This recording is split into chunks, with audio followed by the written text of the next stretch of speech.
안녕하세요. 황혼향기입니다. 노래방에서 마주쳤습니다.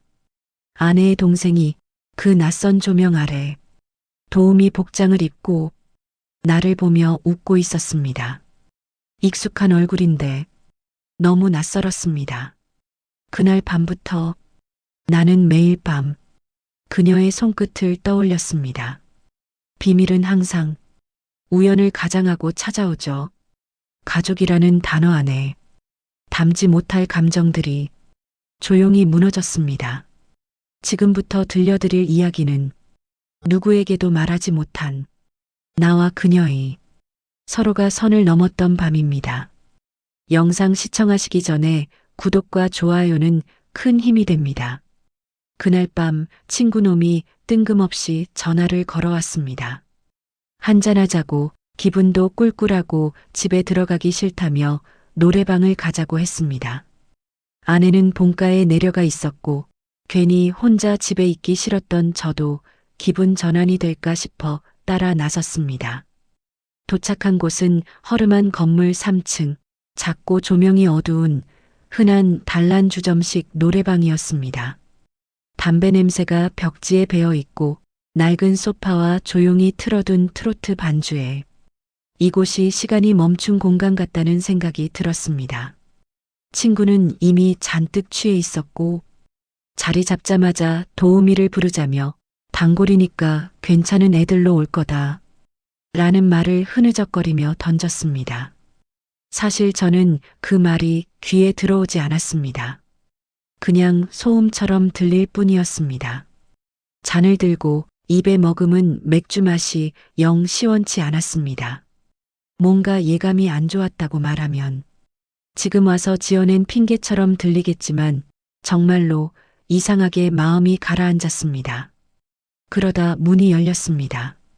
낯선 두 명의 여자가 차례로 들어섰고 친구 쪽으로 먼저 다가간 여자가 자리에 앉는 순간 뒤따라 한 발짝 천천히 들어온 여자의 얼굴을 본 저는 그 자리에서 몸이 얼어붙는 느낌을 받았습니다. 처제였습니다. 처음엔 믿을 수 없었습니다. 눈을 찡그려 다시 봤고 다른 사람일 거라고 생각하며 억지로 시선을 피하려 했습니다. 하지만 그녀는 처제였습니다. 확실했습니다. 내가 아내를 통해 수없이 봐온 얼굴, 설거지할 때 옆에서 조용히 물을 받아주던 손, 식사 자리에서 반찬을 조심스럽게 건네던 그 표정, 모두 그녀였습니다. 그런데 지금 그녀는 검은색의 짧고 붙는 원피스를 입고 있었고 가슴은 아찔하게 드러나 있었으며 빛나는 스타킹 위로 살짝 번진 향수 냄새까지 제가 알고 있는 그 처제라는 사람과는 전혀 다른 또 다른 얼굴을 하고 있었습니다. 그녀는 저를 단 한 번도 보지 않았습니다. 그저 친구 옆에 자연스럽게 앉아 잔을 따르고 마이크를 고르고 익숙한 척 연기하며 미소를 지었습니다. 하지만 저는 압니다. 그 눈빛이 웃고 있지 않았다는 걸, 그 손끝이 살짝 떨리고 있었다는 걸. 제 머릿속은 아득해졌고 잔을 들고 있는 손에 힘이 들어가지 않았습니다. 이 상황을 어떻게 받아들여야 할지, 어떤 표정을 지어야 할지도 몰랐습니다. 그녀는 분명히 우리 집에 드나드는 사람입니다. 아내와 자매이고 조카들과 어울리는 이모이며 내게는 언제나 점잖고 조용한 사람으로만 남아 있었는데 지금 이 공간에서 지금 이 역할로 제 앞에 앉아 있습니다. 친구는 노래를 부르며 마이크를 흔들고 다른 도우미는 박수를 치며 어울리는 척하고 있었습니다. 하지만 제 시선은 오직 그녀에게만 머물러 있었고 그녀는 그 시선을 피하려는 듯 끊임없이 고개를 돌렸습니다. 그 순간 나는 깨달았습니다. 이건 우연이 아니라 이건 그냥 단순한 술자리 실수도 아니라 뭔가 건드려서는 안 될 문을 내가 지금 열고 있다는 사실을요. 제 앞에 앉은 그녀는 정말 아무 일도 없다는 듯 행동했습니다. 잔을 따르며 친구의 이름을 부르고 노래 번호를 고르고 리모컨을 눌러가며 분위기를 띄웠습니다. 처음엔 긴장한 기색이 분명히 있었는데 시간이 조금 지나자 그녀는 도우미처럼, 아니, 정확히 말하자면 도우미인 척하는 처제로 변해 있었습니다. 친구는 취기가 올라 얼굴이 벌겋게 달아 있었고 그녀가 따라주는 술을 아무렇지 않게 들이켰습니다. 팔이 자연스럽게 그녀의 등허리를 감싸기도 했지만 그녀는 아무 말도 하지 않았고 오히려 웃었습니다. 그 웃음을 보며 속이 비어버리는 것 같았습니다. 저 여자가, 내가 아는 그 여자가 어떻게 이런 표정을 지을 수 있지? 라는 생각이 머리를 채웠습니다. 그녀는 친구의 장난스러운 농담에 가볍게 손을 맞대며 웃었고 화장실에 다녀온 도우미가 한 잔 더 하고 말하자 조용히 잔을 다시 채웠습니다. 저는 말없이 술만 마셨습니다. 목으로 넘어가는지조차 느껴지지 않았고 잔을 몇 번 비웠는지도 기억나지 않습니다. 눈은 오로지 그녀만 쫓고 있었고 그녀의 말투, 웃음, 그리고 가끔씩 흔들리는 손끝을 놓치지 않으려 애썼습니다. 그녀는 저를 보지 않았습니다. 의도적으로 고개를 돌렸고 정면에서 시선이 마주칠 틈조차 주지 않았습니다. 하지만 그럴수록 더 분명해졌습니다. 그녀도 알고 있다는 걸, 내가 그녀를 알아봤다는 걸, 그리고 지금 이 자리가 어떻게든 무사히 끝나야 한다는 걸, 그녀는 알고 있다는 걸 말입니다. 제 다리는 계속 꼼지락거렸고 손끝은 식은 잔을 쥐고 식은 땀에 젖어 있었습니다. 노래는 시끄러웠고 조명은 어두웠으며 기억하고 싶지 않은 목소리들이 그 작은 방을 가득 채우고 있었습니다. 그녀는 어느 순간 잠깐 저를 힐끔 본 듯 했습니다. 정확히 눈이 마주친 건 아니지만 그 순간 그녀의 미세한 입술 떨림을 봤습니다. 그리고 그녀의 눈동자에 순간 떠오른 불안과 초조함, 그 안에서 무언가 도와달라는 듯한 감정을 읽을 수 있었습니다. 하지만 저는 그 어떤 말도 꺼낼 수 없었습니다.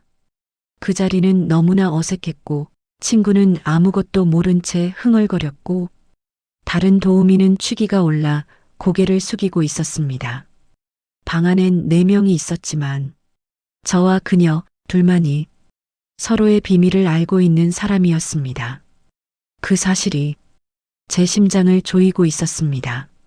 그녀의 손이 술병을 잡을 때마다 그 손끝이 저에게 제발 아무 말도 하지 마세요라고 말하는 듯 했고 그녀가 웃을 때마다 아무도 모르게 지나가게 해주세요라고 말하는 것 같았습니다. 그런데 그게 오히려 더 자극이 됐습니다. 숨기려는 눈빛, 버티려는 표정, 도망치고 싶은 몸짓이 제가 그날 처음 느낀 감정, 지켜줘야 한다는 보호 본능에서 끌어내리고 싶다는 욕망으로 바뀌기 시작한 순간이었습니다. 그리고 그게 더욱더 무서웠습니다. 내가 그녀의 그 모습을 처제로서가 아닌 한 여자처럼 느끼기 시작했다는 사실이 야, 화장실 좀. 친구는 갑자기 일어나며 비틀비틀 웃다가 문을 열고 나갔습니다. 술이 많이 올랐는지 문 손잡이를 2번이나 더듬고 나서야 제대로 열 수 있었습니다. 방 안엔 짧은 정적이 내려앉았습니다. 다른 도우미는 이미 소파에 기대 꾸벅꾸벅 졸고 있었습니다. 마이크를 놓은 손이 무릎 위에 덜렁 얹혀 있었고 고개는 천천히 숙여지더니 이내 규칙적인 숨소리가 들려왔습니다. 그리고 남은 건 우리 둘뿐이었습니다.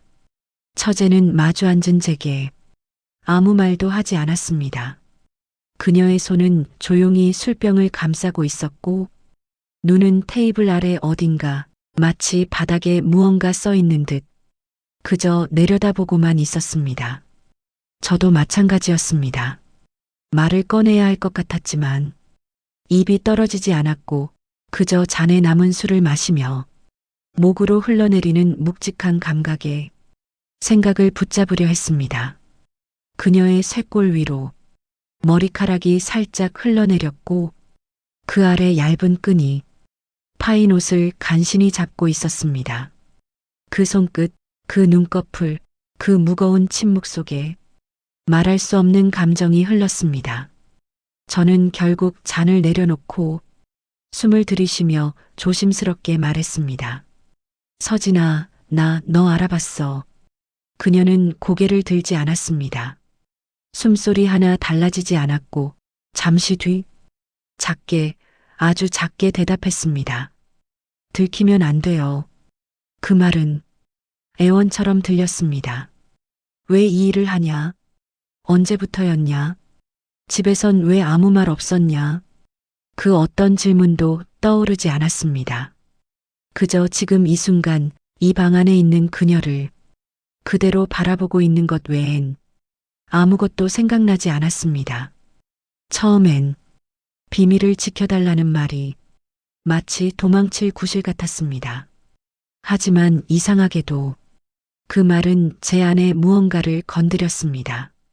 저는 천천히, 아주 천천히 몸을 앞으로 숙였습니다. 탁자 너머로 그녀의 손끝에 제 시선이 닿았습니다. 내가 말 안 해. 누구한테도. 그녀는 고개를 살짝 끄덕였습니다. 입술은 말라 있었고 손등엔 힘이 들어가 있었습니다. 그 순간 제 입에서 말이 나왔습니다. 나도 모르게 꺼내버린 말이었습니다. 그 대신 지금 여기서 손으로만 그렇게 해줄 수 있을까? 그녀는 그대로 얼어붙은 듯 보였습니다. 하지만 도망치지 않았습니다. 오히려 조용히 시선을 내리더니 술잔을 다시 비웠고 그리고 말없이 천천히 몸을 틀었습니다. 그녀의 손이 제 무릎 위로 가볍게 얹혔고 천천히 숨결이 바뀌기 시작했습니다. 말이 없었습니다. 눈도 마주치지 않았습니다. 오직 손끝의 온기, 움직이는 손바닥의 리듬만이 이 방 안의 유일한 대화였습니다. 심장은 미친 듯이 뛰었고 한 손은 허공을 쥐고 있었으며 다른 손은 테이블을 꽉 잡고 있었습니다. 그녀는 말하지 않았지만 그 손길 속엔 죄책, 체념, 포기, 그리고 묘하게 익숙함이 섞여 있었습니다. 나는 터질 듯한 감정 사이에서 끝내 눈을 감았고 모든 것이 터지는 순간 방 안엔 여전히 다른 도우미의 잔잔한 숨소리만이 배경음처럼 깔려 있었습니다. 그녀는 그저 천천히 손을 거두고 잔을 비웠습니다. 그리고 문이 열렸습니다. 친구가 화장실에서 돌아왔습니다. 어우, 시원하다. 뭐야, 분위기 왜 이렇게 조용해? 아무 일도 없었던 것처럼. 그녀는 웃었습니다. 그 손이 있었던 자리를 테이블보로 조용히 덮으며 눈을 떴습니다. 창문 너머로 들어오는 햇살이 어제의 흔적을 태우기라도 하듯 쨍하게 이마를 때렸습니다. 머리가 띵했습니다.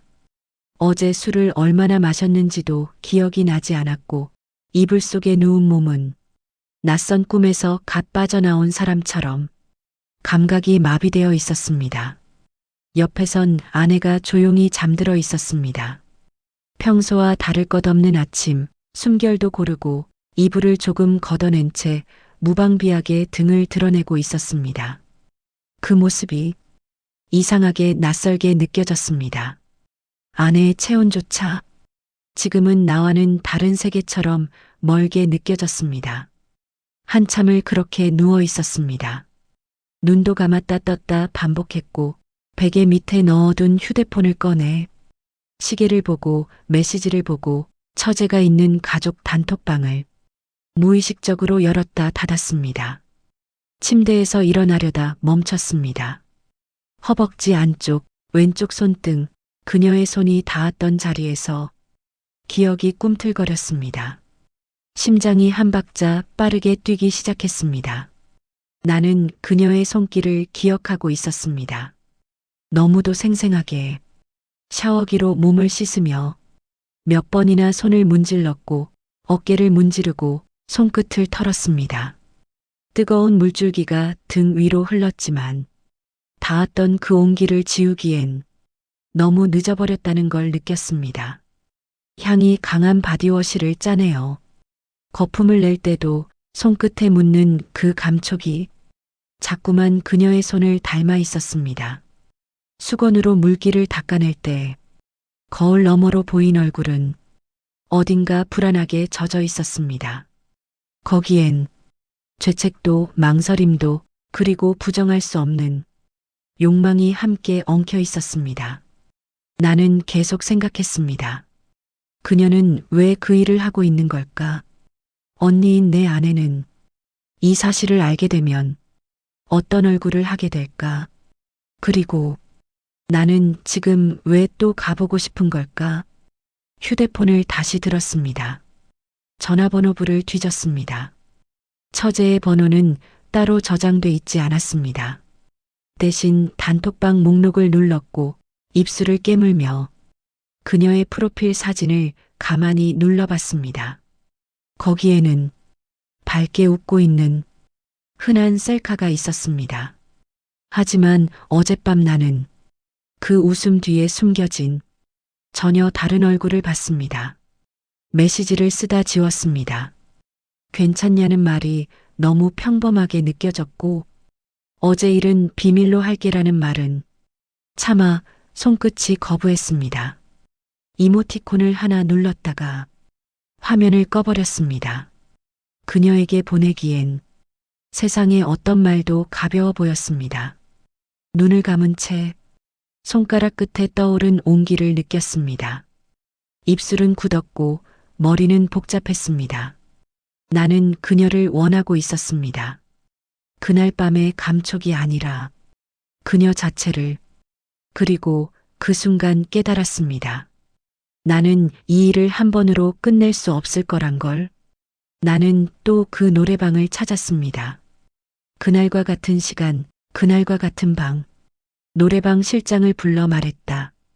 지난번 그 도우미 출근했나요? 단 한마디에 실장은 기다렸다는 듯. 아, 그분요. 가능하죠. 라며 잠시 기다리라고 한 뒤 방을 나갔습니다. 기다리는 동안 심호흡을 했습니다. 누구에게도 말할 수 없고 말해서도 안 되는 일. 하지만 나를 더 깊이 끌어당기고 있었습니다. 잠시 화장실에 들러 거울을 보며 떨리는 손을 꽉 쥐었습니다. 거울에 비친 내 얼굴이 너무도 차분해서 오히려 더 낯설었습니다. 화장실 문을 열고 나갔을 땐 이미 그녀가 방 안에 앉아 있었습니다. 처제는 고개를 들지 않았습니다. 음악이 조용히 흐르고 있었고 잔은 반쯤 비워져 있었으며 화장은 지난번보다 더 연하게 되어 있었습니다. 그녀는 말이 없었습니다. 그 조용함이 오히려 수많은 말을 품고 있다는 걸 나는 알고 있었습니다. 소파 맞은편에 앉았고 나는 천천히 잔을 들었습니다. 술맛은 기억나지 않았습니다. 그저 손끝에서 다시 전해오는 온기만이 모든 감각을 깨우고 있었습니다. 그녀는 내 쪽을 한 번도 보지 않았습니다. 그저 손을 움직여 잔을 채우고 조용히 무릎 위에 두 손을 모은 채 눈을 내리깔았습니다. 내가 먼저 말했습니다. 괜찮아? 그 말에 그녀는 고개를 살짝 끄덕였습니다. 그뿐이었습니다. 하지만 나는 그녀의 어깨선이 아주 미세하게 떨린다는 걸 봤습니다. 그 떨림이 나를 더 깊은 곳으로 이끌었습니다. 오늘은 그냥 얼굴만 보면 돼. 그녀는 대답하지 않았습니다. 대신 잔을 들고 천천히 입술을 적셨습니다. 그 작은 동작 속에 내 심장은 미친 듯이 뛰기 시작했습니다. 나는 소파에 등을 기댄 채 그녀를 바라봤습니다. 그녀는 여전히 내 눈을 피했지만 그 피하는 시선 속에서 나는 오히려 그녀가 나를 의식하고 있다는 걸 느꼈습니다. 그리고 그게 나를 더욱 미치게 했습니다. 도망가려는 걸 붙잡고 싶은 충동. 아무 말도 하지 않지만 더 알고 싶어지는 호기심. 그녀의 손이 무릎 위에서 꼼지락거리다 잔을 다시 들었습니다. 나는 술을 마시지 않았습니다. 그저 바라봤습니다. 그녀가 마시는 모습, 숨을 고르는 모습, 떨리는 손끝, 모든 것을. 말이 없다는 건 우리가 이미 말을 넘어선 무언가를 나누고 있다는 증거였습니다. 그 순간 그녀가 아주 조용히 말했습니다. 오늘은 그냥 아무 일 없이 가요. 나는 고개를 끄덕였습니다. 하지만 마음속에서는 그녀의 목소리, 그 작은 한숨과 입술이 달라붙는 소리에 또다시 심장이 무너지고 있었습니다. 그녀가 고개를 숙인 채 한 손으로 머리카락을 넘겼습니다. 그 손끝이 내게 말을 걸었습니다. 오늘은 아무 일도 없지만 이건 끝이 아니라는 걸 나는 알았습니다. 다음엔 우리가 더는 멈추지 못할 거란 걸. 며칠 뒤 다시 그녀를 지명했습니다. 그녀도 알고 있었을 겁니다. 다시 올 거라는 걸. 우리가 이걸 한 번으로 끝내지 못하리라는 걸. 문이 열리고 그녀가 들어왔습니다. 이번엔 먼저 고개를 들었습니다. 그 눈동자엔 거절도 반가움도 없었습니다. 그저 받아들이는 사람의 눈. 피하지도 쫓지도 않는 고요한 시선. 나는 말없이 소파에 앉았습니다. 그녀는 조용히 잔을 채웠고 내게 술을 건넸습니다. 손끝이 내 손등에 스쳤습니다. 그 순간 심장이 한번 크게 요동쳤고 나는 아무 말 없이 잔을 받았습니다. 노래는 없었습니다. 도우미는 그녀 하나뿐이었습니다. 우리를 방해할 사람도 없고 침묵이 부담스럽지도 않았습니다. 술이 넘어가고 그녀의 손이 무릎 위에서 천천히 움직였습니다. 나는 그녀를 바라봤습니다. 그녀는 말없이 잔을 들었습니다. 그 움직임 하나하나가 속삭임 같았습니다. 지금 괜찮다. 여기까진 허락이다. 나는 잔을 내려놓고 한 손을 들어 그녀의 손등 위에 가만히 얹었습니다. 피하지 않았습니다. 눈도 마주쳤습니다. 이번엔 그녀가 먼저 손을 뒤집어 내 손을 가볍게 쥐었습니다. 그 순간 모든 소리가 사라졌습니다. 심장 박동만이 귓가를 때렸고 눈동자 속 그녀는 아무 말 없이 내게 자신을 열고 있었습니다. 나는 그녀의 손을 잡은 채 조금씩 몸을 기울였습니다. 숨결이 가까워졌고 그녀의 입술이 말없이 떨리는 걸 바로 눈앞에서 보았습니다. 그러다 그녀가 아주 작게 말했습니다. 형부, 여기까지예요. 그 말은 멈춰요가 아니라 이성까진 괜찮아요처럼 들렸습니다. 나는 고개를 끄덕였고 그녀의 손을 더 꽉 쥐었습니다. 그 손을 끌어 내 무릎 위에 올렸습니다. 그녀는 거기서도 피하지 않았습니다. 그리고 한없이 천천히 그녀의 손가락이 움직이기 시작했습니다. 나는 눈을 감았습니다. 아무 말도 하지 않았습니다. 그저 그녀의 손이 전하는 모든 감각을 온몸으로 느꼈습니다. 소리는 없었습니다. 숨결만 있었고 가끔씩 섞이는 떨림뿐이었습니다. 그녀는 익숙하지만 조심스럽게 움직였습니다. 내가 손을 얹은 허벅지 근처 그녀의 손이 머물던 자리가 화끈하게 달아올랐습니다. 긴장과 기대, 죄책과 유혹, 모든 게 하나로 뒤엉킨 채 나는 그녀를 다시 받아들였습니다. 그리고 터질 듯한 순간 나는 조용히 눈을 떴습니다. 그녀는 여전히 내 앞에 있었습니다. 그 눈빛 속엔 더는 도망칠 의지도 숨기려는 힘도 없었습니다. 나는 알고 있었습니다. 이건 끝이 아니라 이제 시작이라는 걸. 이젠 그녀를 생각하는 일이 자연스러워졌습니다. 아침에 눈을 떠도 샤워할 때도 회사에 앉아 문서를 넘기다가도 어느새 그녀의 손길이 떠올랐습니다. 무섭도록 생생한 감각이었습니다. 눈을 감으면 그날의 온도와 숨죽인 떨림까지 그대로 되살아났습니다. 그리고 문득 그녀가 집에 올 수 있다는 사실이 머리를 스쳤습니다. 설마 했습니다. 그날 저녁 식탁에 앉아 물을 따르던 아내가 무심히 말했습니다. 서진이 오늘 우리 집 온대. 엄마 심부름 갔다가 들른다더라. 잔이 흔들렸습니다. 물은 넘치지 않았지만 내 손끝은 분명 떨리고 있었습니다. 그녀가 이 집에 온다는 것, 그걸 알게 된 순간 머릿속이 어지러워졌습니다. 퇴근을 하자 현관에서 익숙한 목소리가 들렸습니다. 형부 오셨어요? 그녀였습니다. 너무도 평범한 말투, 너무도 익숙한 인사였지만 그 안에 숨어 있는 감정은 이제 나만이 알 수 있었습니다. 나는 고개를 끄덕이며 신발을 벗었습니다. 마주보지 않았지만 옆을 지나칠 때 분명 그녀의 향기가 피부를 스쳤습니다. 거실로 들어섰을 때 아내는 주방에서 반찬을 정리하고 있었고 그녀는 소파에 앉아 휴대폰을 만지고 있었습니다. 나는 옆에 앉지 않았습니다. 건너편 의자에 앉아 TV 리모컨을 만지작거리며 어떻게든 눈을 피했습니다. 하지만 시선은 자꾸만 그녀에게 향했습니다.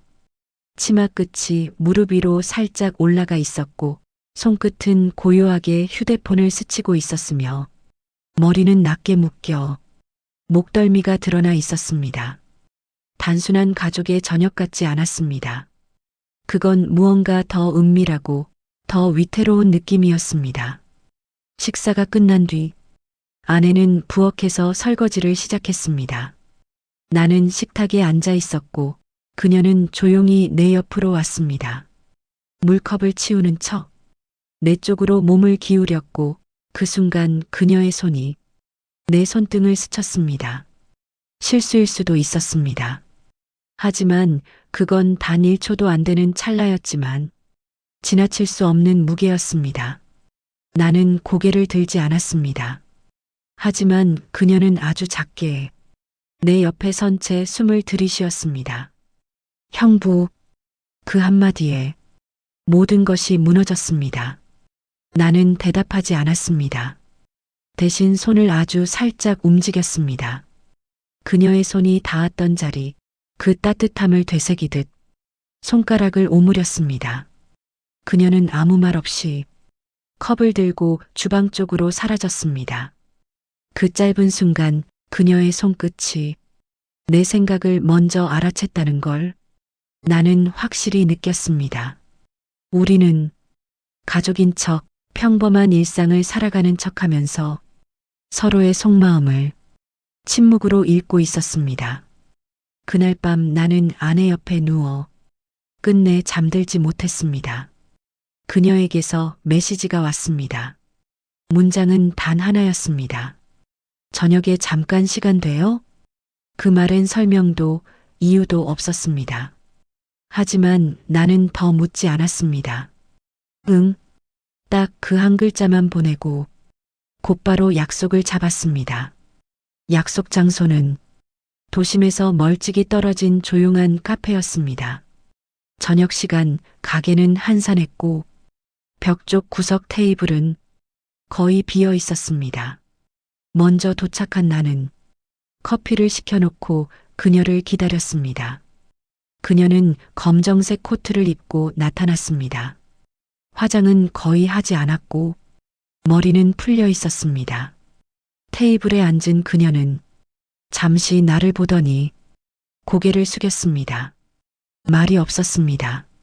그 조용함 속에서 우리 사이엔 수많은 말들이 겹겹이 쌓여 있었습니다. 나는 천천히 커피를 들었습니다. 그녀도 따라 들었습니다. 입술이 컵 가장자리에 닿는 순간 나는 그녀의 입술을 떠올렸습니다. 말없이 그저 바라봤습니다. 그녀도 눈을 피하지 않았습니다. 우리는 오랜 시간 그저 마주 앉아 서로의 얼굴을 읽었습니다. 그리고 조용히 일어났습니다. 차 타고 갈래? 그녀는 대답하지 않았습니다. 하지만 내 뒤를 조용히 따라왔습니다. 차 안은 조용했습니다. 라디오는 꺼졌고 공조기 소리만 희미하게 들렸습니다. 도심을 벗어난 언덕길, 가로등 하나 없는 주차장에 나는 차를 멈췄습니다. 그녀는 아무 말도 하지 않았습니다. 창밖을 보며 입술을 깨물며 손끝으로 무릎을 매만졌습니다. 나는 핸들에 손을 얹은 채 가만히 숨을 골랐습니다. 그리고 천천히 말했습니다. 왜 불렀어, 오늘? 그녀는 고개를 들었습니다. 눈이 붉게 충혈돼 있었습니다. 모르겠어요. 근데 오고 싶었어요. 그 말에 나는 더 이상 숨길 수가 없었습니다. 몸을 돌려 그녀의 손등 위에 손을 얹었습니다. 그녀는 피하지 않았습니다. 그리고 나는 아주 천천히 그녀의 얼굴 가까이 다가갔습니다. 숨결이 섞이는 거리, 눈을 마주치고 입술을 바라보고 다시 눈을 마주쳤습니다. 그녀는 말하지 않았습니다. 하지만 그 침묵이 무엇보다 명확한 허락이었습니다. 나는 입술을 맞췄습니다. 아주 조용히, 아주 천천히. 첫 입맞춤은 너무도 조심스러웠고 너무도 부드러웠습니다. 하지만 그 안에 담긴 감정은 그 어떤 말보다 뜨겁고 깊었습니다. 그녀는 눈을 감았습니다. 숨을 멈췄습니다. 그 손이 내 손을 잡았습니다. 나는 그녀의 입술 위에 죄책과 욕망, 사랑과 무너짐을 모두 실었습니다. 그리고 입술이 닿는 순간 모든 게 조용해졌습니다. 시간도 공간도 사라진 듯 했습니다. 남은 건 단지 이 여자의 입술이 지금 내게 닿아 있다는 사실뿐. 입술이 떨어졌습니다. 하지만 시선은 쉽게 놓이지 않았습니다. 어떤 말도 꺼낼 수 없었습니다. 말을 해버리는 순간 이 모든 게 무너져 버릴 것 같았기 때문입니다. 차 안은 조용했습니다. 서로의 숨소리만이 조금씩 번지는 김처럼 창을 흐리게 하고 있었습니다. 그녀는 고개를 돌리지 않았습니다. 고요하게 눈을 감고 있었고 나는 그녀가 지금 무슨 생각을 하는지 감히 짐작할 수 없었습니다. 나는 핸들 위에 얹은 손을 조금 더 조심스럽게 쥐었습니다. 그 손엔 아직도 그녀의 입술이 남아 있었습니다. 가로등도 사람도 없는 어둡고 조용한 언덕 위, 세상과 단절된 공간에서 우리는 오직 서로만을 마주하고 있었습니다. 시간이 얼마나 흘렀는지 모릅니다. 그저 함께 숨쉬고 있다는 사실 하나만으로 두근거림이 계속 깊어졌습니다. 그때 그녀가 아주 작게 입을 열었습니다. 오늘은 가고 싶지 않아요. 단 한마디였습니다. 그러나 그 말 한 줄이 내 안에 숨어 있던 모든 갈등을 단숨에 무너뜨렸습니다. 나는 고개를 끄덕이지도 말을 하지도 않았습니다. 그저 조용히 시동을 걸었고 차를 돌려 천천히 골목을 빠져나왔습니다. 옆자리에 앉아 있는 그녀의 모습은 고개를 내리고 있었습니다. 숨을 고르듯 생각을 정리하듯 입술을 깨문 채 앉아 있었습니다. 그녀는 내가 어디로 가는지 묻지 않았고 나는 그녀에게 묻지 않았습니다. 서로가 알고 있었습니다. 그날 밤 이 선택이 무엇을 의미하는지 창밖엔 불빛 하나 없었습니다. 가로등 대신 우리를 비춘 건 차 안에 흐르는 조용한 호흡뿐이었습니다. 나는 조용히 작은 모텔 앞에 차를 세웠습니다. 그녀는 고개를 들고 잠시 나를 바라봤습니다. 그 눈빛엔 거절도 두려움도 없었습니다. 그저 받아들이는 사람의 고요함이 있었습니다. 나는 말없이 문을 열고 나섰습니다. 그녀는 몇 초간 멈춰 앉아 있다가 천천히 따라 내렸습니다. 둘 다 한마디도 하지 않았습니다. 카운터에서 키를 받을 때도, 계단을 올라 방에 들어갈 때도 우리는 오직 호흡으로만 대화했습니다. 문이 닫히고 세상이 우리 바깥으로 사라졌을 때 그녀는 내게 등을 기댄 채 조용히 말했습니다. 내가 미쳤나 봐요. 나는 말없이 그 어깨에 손을 얹었습니다. 말할 수 없는 감정이 서로의 온기를 타고 조용히 흘러갔습니다. 침묵 그리고 서로의 체온. 그 밤 우리는 아무 말도 하지 않았지만 무엇보다도 서로에게 진실했습니다. 새벽 공기는 차가웠습니다. 방 안에 불은 꺼져 있었고 희미한 도시 불빛이 커튼 틈 사이로 들어와 바닥에 얼룩진 그림자를 만들고 있었습니다. 그녀는 말이 없었습니다. 나도 아무 말 하지 않았습니다. 우리는 그저 침묵 속에 함께 누워 있었습니다. 마주보지 않았지만 등과 등 사이 아주 가까운 거리에 그녀의 숨결이 느껴졌습니다. 잠이 오지 않았습니다. 눈을 감아도 귓가에 남아있는 그녀의 숨소리, 베개에 닿은 머리카락의 감촉이 계속해서 정신을 붙잡고 있었습니다. 무언가를 돌이켜야 할 것 같은 밤이었지만 그 누구도 먼저 그 말의 문을 열지 않았습니다. 그냥 서로를 품은 채 숨죽인 시간이 흘렀습니다. 그녀가 먼저 일어났습니다. 침묵 속에서 조심스럽게 담요를 걷어냈고 그 움직임 하나하나가 지나치게 조용해서 오히려 더 많은 말처럼 들렸습니다. 거울 앞에 선 그녀는 머리를 묶고 입술을 닫고 고개를 들지 않았습니다. 나는 여전히 침대 가장자리에서 그녀의 움직임을 느끼고 있었습니다. 작은 화장품 파우치 소리가 들렸고 코끝에 익숙한 향이 천천히 번졌습니다. 그녀는 다 묶은 머리를 한 번 더 정리한 뒤 고개를 돌리지 않고 말했습니다. 형부, 나 먼저 나갈게요. 그 한마디가 모든 것을 현실로 되돌렸습니다. 나는 고개를 끄덕였고 그녀는 구두를 신은 뒤 잠시 멈춰 섰습니다. 그리고 천천히 문을 열었습니다. 그 조용한 닫힘, 그게 마지막 소리였습니다. 남겨진 방 안엔 잊히지 않는 체온만이 미세하게 남아 있었습니다. 나는 일어났습니다. 침대에 남아있는 주름을 손으로 천천히 펴보았습니다. 하지만 아무리 펴도 그 자국은 지워지지 않았습니다. 거울을 보았습니다. 눈이 충혈돼 있었고 입술은 바짝 말라 있었습니다. 샤워기를 틀었습니다.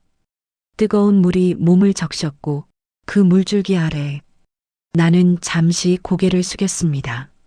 씻긴 했지만 씻겨나간 건 땀과 피로뿐이었습니다. 머릿속엔 그녀의 숨결이, 움츠리던 손끝이, 아무 말 없이 엇갈리던 눈빛이 계속해서 맴돌았습니다. 옷을 입고 방을 나섰습니다. 문을 닫는 손에 이상하게 힘이 들어갔습니다. 돌아가는 차 안, 창밖 풍경은 너무도 평범했지만 내 안은 전혀 그렇지 않았습니다. 집 앞에 도착했을 땐 이미 해가 떠 있었습니다. 현관문을 열자 아내는 주방에 있었습니다. 늦게 들어오셨네요. 어제 회식 있었어요? 나는 천천히 신발을 벗으며 웃는 척 대답했습니다. 응, 좀 늦었네. 그 말이 거짓인지 아닌지는 이젠 나도 잘 모르겠습니다. 아무 일 없던 것처럼 다시 아침이 왔습니다. 그녀도 나도 아무 말 없이 서로를 지나쳤습니다. 하지만 우리는 알고 있었습니다. 그 침묵 하나로 돌아갈 수 없는 선을 넘었다는 걸. 그녀가 다시 우리 집에 왔습니다. 이번엔 아내가 먼저 말했습니다. 서진이 오늘 엄마 심부름하고 온다더라. 저녁 먹고 간대. 그 말에 고개를 끄덕였지만 내 속은 고요하지 않았습니다. 시간이 가까워지자 나는 괜히 책을 펼치고 소파에 앉았습니다. 하지만 글자 하나 제대로 눈에 들어오지 않았습니다. 초인종 소리가 났고 그녀가 들어왔습니다. 나왔어. 형부 안녕하세요. 아주 평범한 인사였습니다. 하지만 그 안에 담긴 침묵은 어디서도 들은 적 없는 무게였습니다. 그녀는 내 눈을 피했습니다. 나는 마주보려 하지 않았습니다. 우리는 다시 가족이라는 이름으로 앉아 한 식탁에 마주했습니다. 식사는 평소보다 조용했고 아내는 여느 때처럼 반찬을 건넸습니다. 형부 요즘 피곤해 보여요. 회사 일 많으세요? 그녀가 처음 말을 건 순간 젓가락이 흔들렸습니다. 그녀는 내 눈을 보지 않았지만 내 반응을 분명히 읽고 있었습니다. 나는 웃으며 대답했습니다. 조금 그런가 봐요. 짧은 대화는 금세 끝났고 우리는 다시 침묵 안으로 빠져들었습니다. 식사가 끝나고 아내는 전화 통화를 하며 방으로 들어갔습니다.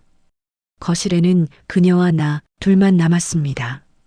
그녀는 소파에 앉아 쿠션을 끌어안았고 나는 서랍장에서 차를 꺼내 마시려 했습니다. 그 순간 뒤에서 그녀의 목소리가 들렸습니다. 그때 이후로 형부가 아무 말도 안 해서 그냥 아무 일도 없던 것처럼 지내시는 줄 알았어요. 나는 말없이 컵을 내려놓았습니다. 그녀는 고개를 숙이고 있었습니다. 손가락이 쿠션 위를 자꾸만 스치고 있었고 목소리는 떨리고 있었습니다. 나는 천천히 그녀를 향해 걸어갔습니다.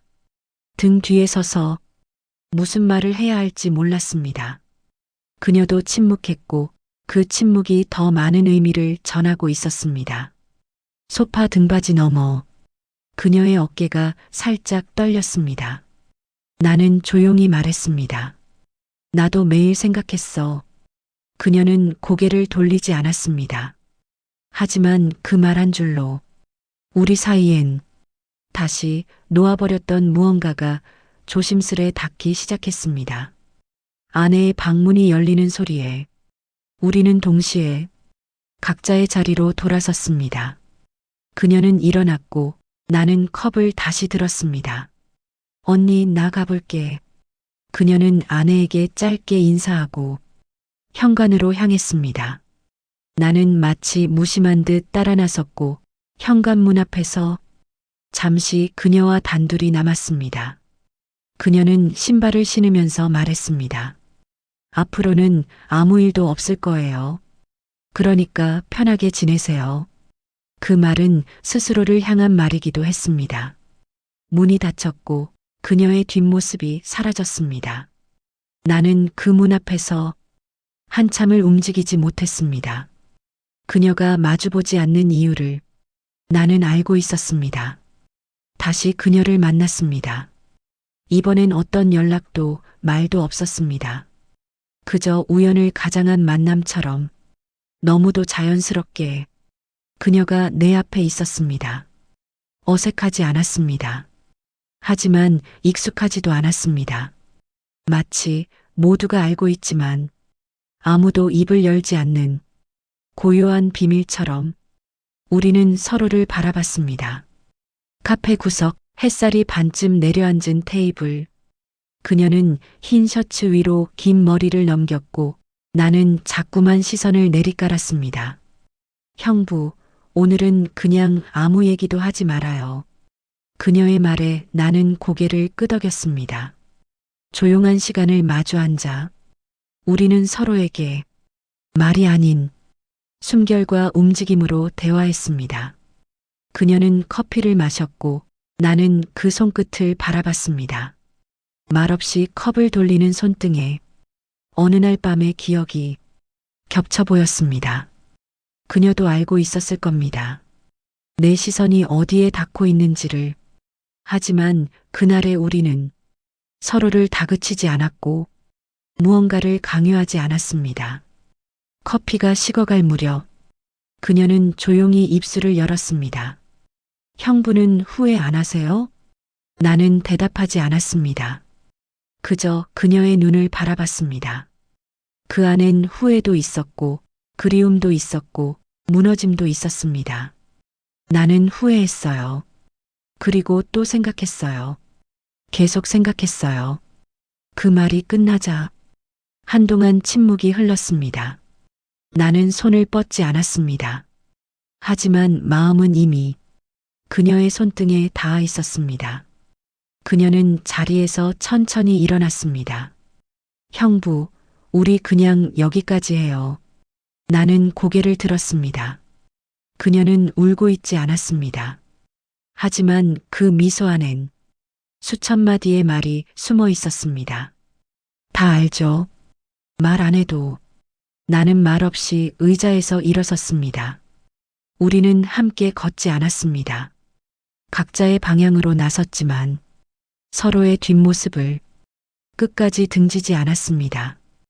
횡단보도 앞에서 신호를 기다리다 나는 마지막으로 뒤를 돌아봤습니다.